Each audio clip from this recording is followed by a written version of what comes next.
All right, well, it's good to see everybody here in class, and we're going to take a little bit of time to follow up on what we've already done in the auditorium and to talk a little bit more in depth about Carpenter Place, both from someone who works there and is a part of the day-to-day operations, and then also from some of our board, or some of their board, who are from our congregation, and I want them to talk about some of their experiences with Carpenter Place, which some are long and some are short.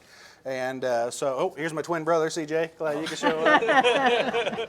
Almost wore that shirt today, man. Yeah, that's right. It was a little snug on me, though. But anyways, we're looking to get into that. And so, Adam, why don't you tell us just a little bit about yourselves and how long you've been at Carpenter Place, and maybe if you've had any previous experience in children's homes, and just tell us a little about yourself. Yeah, so my wife and I have been at Carpenter Place now for 2 years and 4 months. So we don't have any experience in children's homes besides Carpenter Place, but we both met at Oklahoma Christian, and I graduated with youth and family ministry as my degree, and my wife, Katie, who's in the back there, she graduated with a degree in music education. So regardless, if we weren't going to be at Carpenter Place, we were going to be with kids. And we've always had a passion for working with kids and just seeing them grow and helping them achieve all their full potential. Yeah. So, wonderful. Yeah. Well, we're happy to have you today, and Thank you. Glad that you're here with us. For the rest of the board, why don't you tell us, how did you become involved in Carpenter Place, and what kind of drew you to that work? Do you want me to start? Sure. Anybody can go. On the end. Yes. If you start with me, then you'll get me over with. Yeah, that's right. I got started with Carpenter Place because I know people. One of those people I knew was Shelley Morrison, who was at that time the director of Carpenter Place. And she invited me to some activity at Carpenter Place, and I thought, oh, sure, why not? If it's good enough for Shelley, it's good enough for me. And I was awed by the work that's being done there. And then my good friend Liz Burr, who many of you will remember, served on the board at Carpenter Place and said, I think you need to come work with me on the board. And you don't say no to Liz Burr, if you remember that. So I went to work on the board. And then all of a sudden I'm hiring directors, and then I became the interim CEO at Carpenter Place for a while after I retired, thinking I was done working, and there I was sitting behind a desk trying to make sense out of things. And now I'm back on the board. So I've had a fairly long experience with Carpenter Place, not as long as some of you. How about those of you who are in the room who have been on the board, who have served at Carpenter Place in some way? Would you just raise your hand?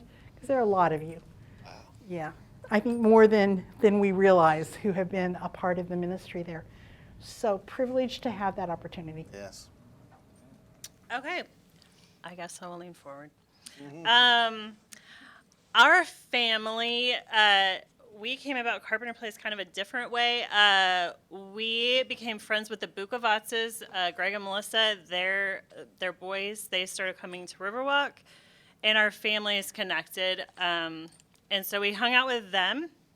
Then, as per my history, apparently chased them off, and we remained friends though with them. But then I became friends with Michelle Bentley. They were house parents there at the time as well, and I was on campus literally almost every day, hanging out with Michelle. And then the winter of 2014, apparently, I had to go back and look. I messaged Ben Zickfus and said, how about I come and share my passion of basketball with the girls? And so I started coaching them once a week. That was like their PE class. If you ever want a trying time, teach girls that some love basketball, some had no interest in it, but they had to do it. And I tried to make it fun for everybody and enjoyable. So I coached them, I think 3 or 4 years. It might have been more. I don't remember. I had to quit because my own kids had activities that interfered with the time. But I've stayed connected with the girls throughout the time there. And then I was approached by Tim Lewis about Being on the board. So I've been on the board for now a year, I think. I think I got on last September. So anyway. Well, mine is a little bit different. I think we all have a different story. Yep. Back in around 2000 or so, Theron Black would come and say, Cindy, I think you need to be on the board. We need to start having more women on the board. Because I think at that time, Shelley, you were the one and only, I think. I thought so. And he kept telling me, you need to do it, you need to do it. So in 2002, I joined the board and was on the board through 2002 through 2009. And those were some years that were tough. I can remember Shelley and I saying, these doors are not closing under our watch. And they did not. Shelley did a wonderful job in really restoring a lot of what Carpenter Place is about. And that's one, Shelley is one who really helped me see the girls there and what we were doing there. Then took a little sabbatical, and in 2018 came back on the board, so I will serve. I'm now in my 5th year. Next year will be my last, so this is my 2nd tenure. And it's brought different joys, different challenges. Twin? Oh, me, okay. For me, the main factor really for joining the board was these young ladies. If you remember, for some time, they were essentially part of our youth group for a while. They were a significant part of our youth group. And during that time, I had the opportunity to establish a friendship with them, and they were able to cultivate a relationship within the group. So they essentially became family to us. But unfortunately, when the Arthods moved, those relationships were abruptly cut.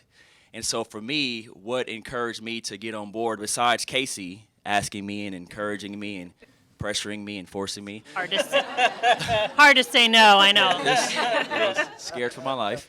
But the objective for me is to hopefully reestablish those relationships, because it does fit in line with Carpenter Place's mission of restoring young ladies back to relationship with God and community. And that's what I would like to see, is this small, tight-knit community continue to expand and expand. And for me, I've only been on for maybe 2 months officially, so I don't have a lot of insight, but so far I appreciate the zeal and really the desire for these young women that I see from the staff. So let me ask the board also, what good have you seen Carpenter Place do, both in your time on the board, but also just in general in your history here in Wichita, and some of the good things you've seen that have happened because of that institution? Any order, it doesn't matter. I'll start with that. I think when CJ's talking about the influence it has with the youth group, I remember back when our son Michael was in the youth group, and many of the Carpenter Place girls were there as well, and the impact that had on him, seeing people with a different station in life than what he had, it made an impact on him. He made some friendships he probably would never have made elsewhere, and he also saw the need and has helped in other children's homes as well. So to me, that's a big piece that you carry on, and you don't even think you see it, but the youth in the church, they see it. One of the things that I've seen is looking at the girls who are served at Carpenter Place. And you look at the girls, they were here this morning, smiling, happy, glad to be here. Their backstories are overwhelmingly frightening. And the things that these girls have lived with and are trying to overcome is substantial. And seeing how the love and opportunity and the safety that these girls find at Carpenter Place is what has been impressive to me. Yeah. I just wrote just seeing the hope that they have,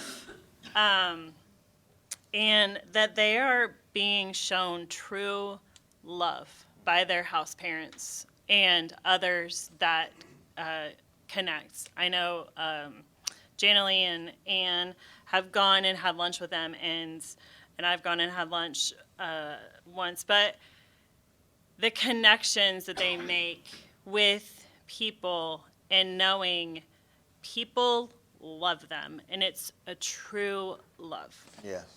So Okay. Adam, without disclosing anything you shouldn't, what are some of the issues that you face with the girls that you're overseeing, and what challenges do you observe that they're trying to overcome? Yes, there are many different issues that we see at Carpenter Place. A very common issue that we see pretty often on campus is called RAD, and that stands for Reactive Attachment Disorder. RAD is when affected children have difficulty forming emotional attachments to others, show a decreased ability to experience positive emotion, cannot seek or accept physical or emotional closeness, and may react violently when held, cuddled, or comforted. This is very common when a girl has been adopted or has been in the foster system. They have trouble forming relationships because of the inconsistencies in their life. If they have moved from place to place or have lived with grandma, then aunt, then back to mom, there is never a consistent parental figure around. They won't form a relationship or trust easily because in the back of their minds they feel like this relationship is not going to last. That is why the TBRI model that we follow at Carpenter Place is so important. That stands for Trust-Based Relational Intervention, and it all starts with building trust with the girl. And how do you build trust with somebody? That's just a general thing. You build a relationship first. When you say to them that you're going to do something, you really do it. Showing them grace when they fall short or when they make a mistake, and letting them know that whatever that they've came from, whatever hardship that they've crossed in their life, that they are valued and that they are loved. So. Yeah, very good. Oh, sorry, Chris. No, yeah, go ahead. That's a main trauma or experience that we see with girls at Carpenter Place, but we also deal with many other issues. Just to name a couple, I have sexual abuse, physical abuse, bad friend groups or peer entanglements, parental divorce, poor self-image is a big one too, or sometimes it's a death in the family. There's many issues, and I can probably have a huge list, but those are the common ones that we see at Carpenter Place. Board, tell me why it's important that this congregation still be very involved with Carpenter Place and supportive of its work there. Yeah, well, there's many things that you can do to, and reasons that I could say that are so important to Carpenter Place. We have a big need for people to be on campus that are not the house parents and just the staff, because as much work as we do with the girls and as much as the girls see us every day, to just have other Christian people in their life who just love them and want to come on campus and just hang out with them for a couple hours, they will remember that so much more than if it was just me or Katie or Luke or whoever it is every day. They will remember those relationships forever. When I told them yesterday, at breakfast, that we were coming back to Riverwalk, all those girls but two were with Denise and Aaron when they were here. They were so excited. They were like, "Oh my goodness, I cannot wait to go back and see my friends at youth group." They were pumped. Yeah. They were pumped to come back. So I know that there has been some disconnect since Denise and Aaron has left, and I hate that. I know CJ hates that. I know we all don't like that. So just to see your presence on campus would be super valuable to Carpenter Place, and I think that would be something very important. Yeah. And that would be a big way for Riverwalk to support Carpenter Place. How about the rest of the board? Why do you think it's important that we as Riverwalk stay, that keep supporting this work and stay intimately involved with it? Well, I think this is a mission, and Riverwalk has always been a church that has believed in mission work. And this mission just happens to be here in Wichita, and it's a segment. But it is still one that's very, very needed. And it's one that you don't have to go far to help with it. And everybody has a story to tell. And that's something that sometimes some of these girls just need to hear. I appreciate that Jerry Reese goes out and spends time with the girls and shares his story, but also listens to their story. I think it's important because of the roots that this church has at Carpenter Place. We began Carpenter Place, if you will, and have been a strong supporter and believer in the mission that is there. And it's important to sustain that. We've helped Carpenter Place do good work, and I think we can continue to do that with our support. Any of y'all can answer this, but did you have something you're about to say? Okay. I live to cut Casey off, so I mean, it's one of my favorite things to do. Actually, Cindy and I are on the same. Like, I wrote down, it is a mission field. Yeah. And also, Adam touched on it briefly, just the connections being made. I mean, CJ and Elena and I have talked about the prayer pals that we're going to be kicking off, and the connections that we want people to make. The church is not just this group inside this walls or the group inside Northside walls or whatever building. The church is big, and they are a part of our church family and making the connections with the girls. So it's important to just reach out and show the love of Jesus to them as well, and financially supporting them so that they can continue the work that they do, which is not easy. I've been in the houses with house parents, and and I've worked with the girls over the years, and you have to have a true love and passion for what they're doing, and so to continue that good work, I think, is extremely important. Yeah, absolutely. Any of y'all can answer this, but what are some needs that you see at Carpenter Place that need to be met right now? House parents. House parents. And I'm not one. And that's a really difficult issue. We obviously, if we have another set of house parents, we can serve more girls, we can do things differently, but finding house parents, times have changed a bit. And some folks are not as willing as Katie and Adam to walk out of college and come into an unknown. Finding the right set of people to do God's work in this place is difficult. And we've done our due diligence, I believe, to find folks, and they're not dropping out of the sky quite yet. So if you have any kind of an interest, or you know someone who might have an interest, or you can help us publicize the need for help at Carpenter Place, that's the biggest need that we have right now, I believe. I also think just encouraging the staff, and I mean, they do a lot. Adam and Luke are on the lawnmowers. I think they're probably glad. Too much. I think they're glad it's starting to turn brown. Amen. So I guess if you like mowing, maybe touch base with them. But just encouraging them, and there's various ways that can be done. You can reach out to the board and Brady and Jennifer. So. Yeah, I was going to say, I touched on it a little bit in my question, but volunteers are always welcome at Carpenter Place.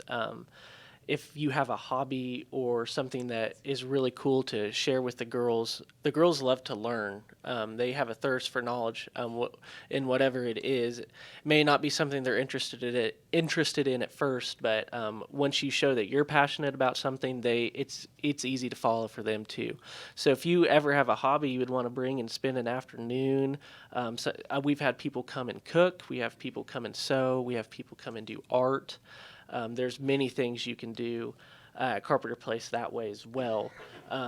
Also, I know Casey touched on helping with the grounds and stuff. If you have me and Luke, we spend quite a lot of time out there on the lawnmowers, and I would not be upset if you wanted to come edge a little bit. So, but there's just many different ways to volunteer, and there's ways that we can talk about that more too, and just face-to-face, one-on-one time too. But if you have something you're passionate about or love, and you think that other people need to see it, or you just want to share it, don't be afraid to. They would love it. So Yeah.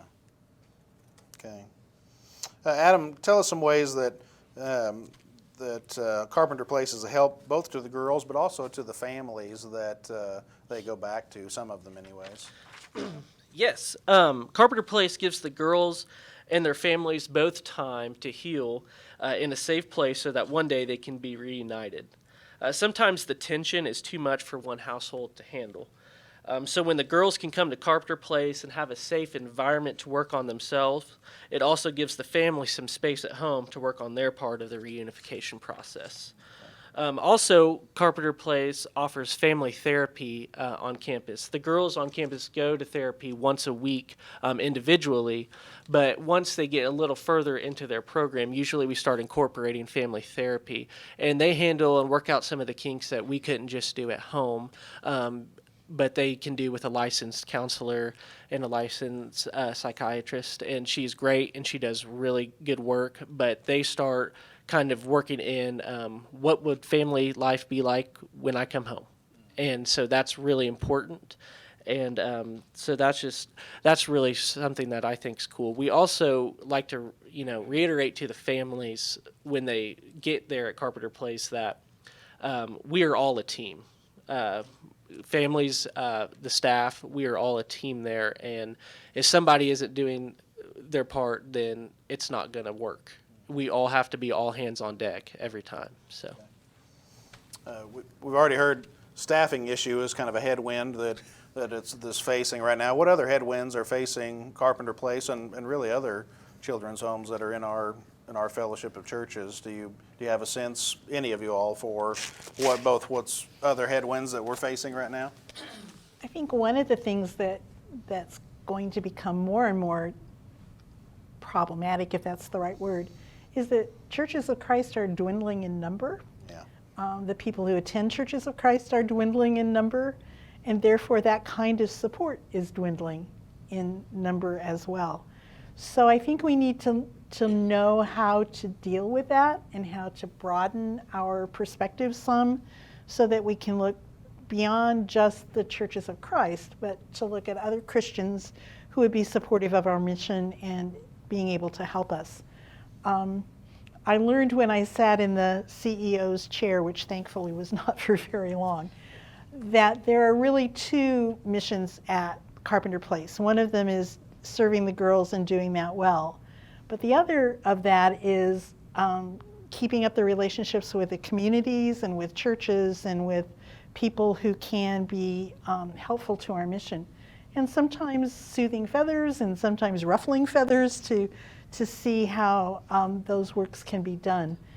But just the fact that we're dwindling in number and therefore potentially dwindling in support I think is going to be an issue. Yeah, absolutely. Yeah, I would say the word of mouth, because Carpenter Place has built up a very good reputation within the community, and there's a sorority that they contribute every year to Carpenter Place. There's been a bank that has sort of set as where their employees donate. So everybody that's working somewhere different, where there's pieces and they ask for good causes. This is one that you know of now. And so being able to share that to help make other people aware of what's going on there, what's being done. Yeah, many organizations have a matching Yeah. gift plan. If you contribute so much that the group that you work for will do that. I play bridge, and our bridge group has a charitable contribution every year, and one year they made that gift to Carpenter Place. So if you have those kinds of organizations or other things that you are a part of, that would be useful for you to keep in the back of your mind as well. And that's when I think Brady and Adam and Luke, Jennifer, Tiffany, who is the marketing director, they are all opening to show people around if somebody is interested in sort of seeing what you talk about it, what is it really like. Being on the campus, just that video, being able to see it, it's beautiful and well maintained. And I think that's a piece that when families are bringing their daughter here, that has an impression. They're not going to a rundown little cabin. Yeah. A lot of edging to do. Yes. Yeah. So That's it's a big piece, and there's got to be some peace of mind knowing you're putting your, not just the people, but the location. We've added fencing with a gate from a security standpoint out there. So just things that 50 years, 30 years, we wouldn't have thought twice about. Today, they become issues, and all of those take money. Yeah, absolutely. Anything further from y'all? If somebody wanted to volunteer at Carpenter Place, who would they contact? Probably I'd say Tiffany. Or Or Tell- Jennifer. tell- Jennifer Jennifer? deals with the schedule a lot for the Tell girls. us who these so- people are so that we know broader. there are people who work there. Jennifer's Luke's wife. She's also a house parent, but she handles. I don't. She's Program director. Program director. Yes. Okay, okay. So, Very good. she can set you up with background check. If you're going to work with the girls, you need a background check. It's not difficult. I passed it. Oh, if you pass, then anybody can pass. Well, Jerry can pass. Yeah, you just have to fill out a background check. But Jennifer is pretty much your point person on that. And Brady can, if you call campus, they will get you to who you need to talk to for it. So. Okay, very good. And Tiffany would be the one to contact from a marketing standpoint if there's a group or something that may want to come visit or looking at contributing, donating. Tiffany. Tiffany is- Jones, I think. Tiffany is- Jones, yeah, yes. yeah, Jones, but, yes. Michael Jones is her husband. He's the preacher at East Point, I believe, yeah. So, You heard on the video about the Shelley Morrison Learning Center. I think it's important to know that the girls are educated on campus. Yes. They have an individually designed program that meets their needs and helps move them forward. Got a great teacher who's really good at working with the girls where they are and helping them find a way to move ahead. One of the girls that I talked with this morning, when I think Shelley said, how's school going and are you liking it? Keeping up, and one of the girls said, I'm ahead. And I thought, good for you, sweetheart. First of all, I'm glad you had that self-esteem, and secondly, I'm glad you are ahead because you can learn at your own pace and you can develop the kinds of skills that are important for you to move ahead. We have set aside funds from fundraising opportunities for educational scholarships. So when our girls age out of our campus and want to go on to school, we can help support them in some way. And that came from your contributions and other folks. So education is really important on our campus, and education comes in many ways. It comes in the classroom, it comes in the volunteer opportunities, it comes in many shapes and sizes. So be it known that the folks on campus are doing a great job in terms of educating our girls. And I think some upgrades have just been made. New computers, New new computers. space. So trying to give, and what the reason for bringing school back on campus was partly because a lot of the drama that occurs in the school systems was not in their best interest. And so by getting them sort of out of some of those atmospheres, gave them a better opportunity to learn. And so while they may have come maybe a little behind, this gives them that opportunity to catch up and, like Julie said, some get ahead, and they're able to focus on what they need to focus on. Yeah, I mean, just to see that they get to learn at their own pace. And Teresa Warman is the teacher at Carpenter Place. She has a hard job because she is juggling at sometimes 14 girls. Right now, obviously we don't have 14, but at some points we do. And she's flipping her brain from 8th grade to 12th grade to 10th grade chemistry she goes back and forth all day. Her job is very hard, but she does a phenomenal job. So always keep her in your prayers and maybe send her some encouragement as well. No kidding. How many, do you just have one family now that's house parents? Just y'all? So yes, so it's Katie and I as house parents, and then Luke and Jennifer serve as the relief set of house Okay. parents. So, Okay. But yes, right now is Okay. Katie and I and Luke and Jennifer. So how is there just one more house that's open, or is there two? There's one. Currently one. Okay. Yeah. Okay. Okay. The girls are in one house at this point, but we could serve licensed up to 20?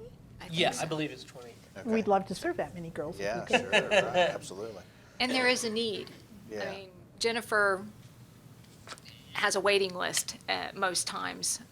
And these are not just girls from Wichita or Sedgwick County. These are girls from not just Kansas, but other states as well. Colorado, Oklahoma, Missouri, a number of places. Yeah. Okay.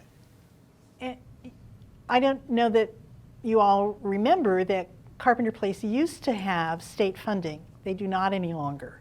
So the funding at Carpenter Place is through contributions and through assistance that the community gives to them.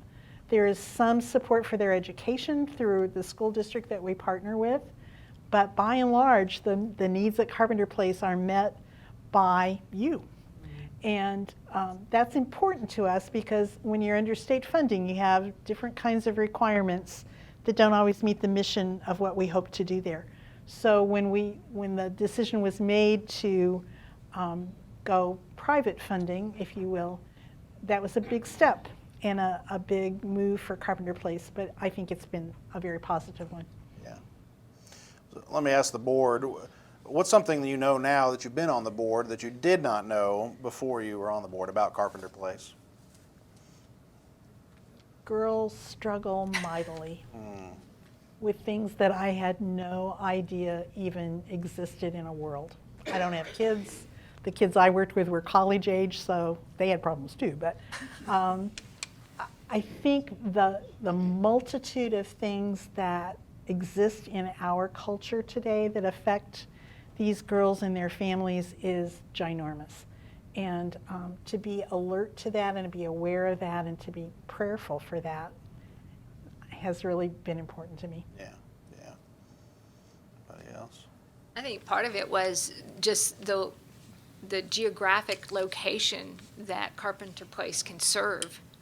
I mean, for a long time, it seemed like it was just a Wichita, Sedgwick County, maybe central Kansas, but you really never thought about this place here in sort of hidden away in Wichita serving such a wide variety. But when you've got girls that are coming from as far away as I think California and Ohio, that lets you know this program that the TBRI, yeah. It is a program that is well known nationwide, and it's a highly respected one. When we were doing the search for a new CEO, I talked with some other CEOs out there, and so I've learned a little bit more about it. And it is a very well-respected program, and that's why there are people who are willing to have their daughter come to Wichita, Kansas, to try and help get that family relationship back. You might be asking yourself, how on earth do people in Colorado and California know about Carpenter Place? Much of it is word of mouth.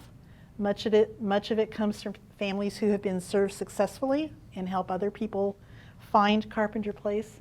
There's a network of children's homes around the country, and there's support that comes in helping identify girls.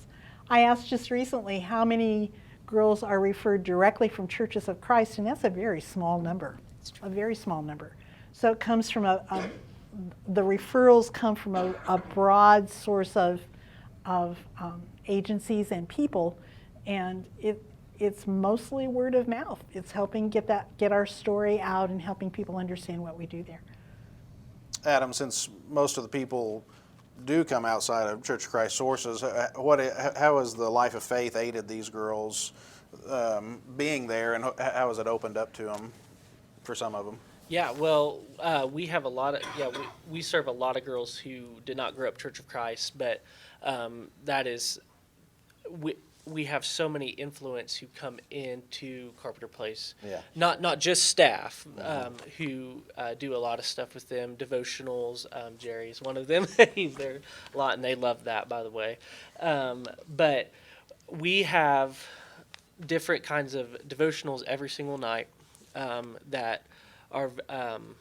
We get to sit down and we do different things. At our house, we do a lot of, right now, media and different devotional talks and walks through with the girls on that. And sometimes we just open up the Bible and we read together and we just ask each other what you read. And it's really interesting to hear all the things that they have to say.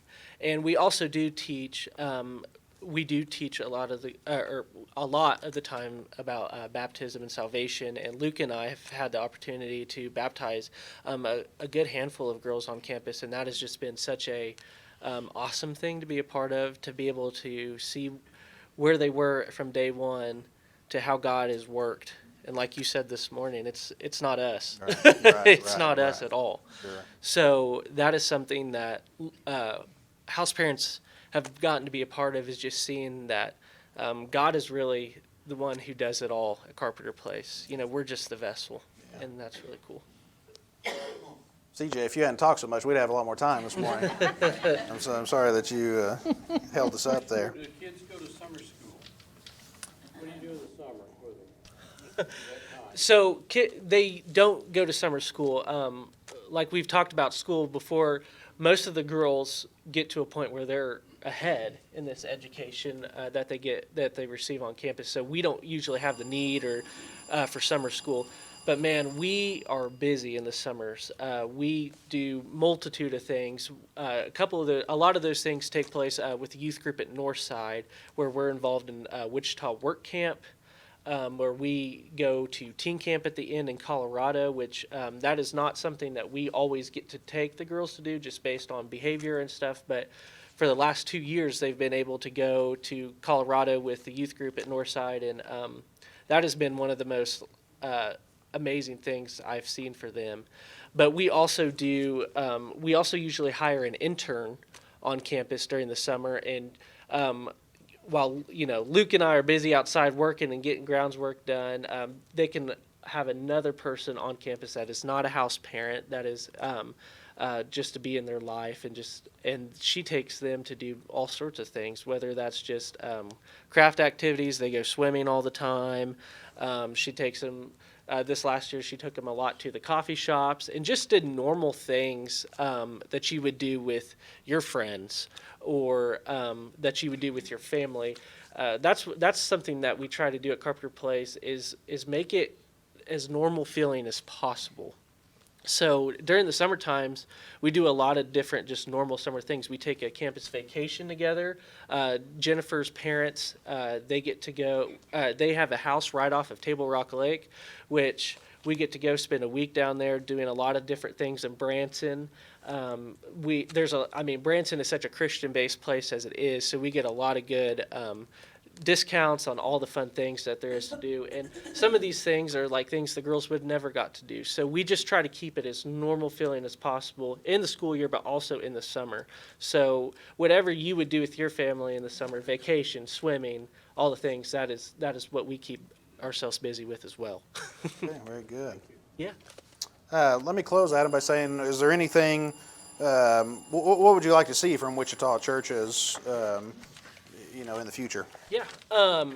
Well, I'll just say house parents for fun one more time. Right.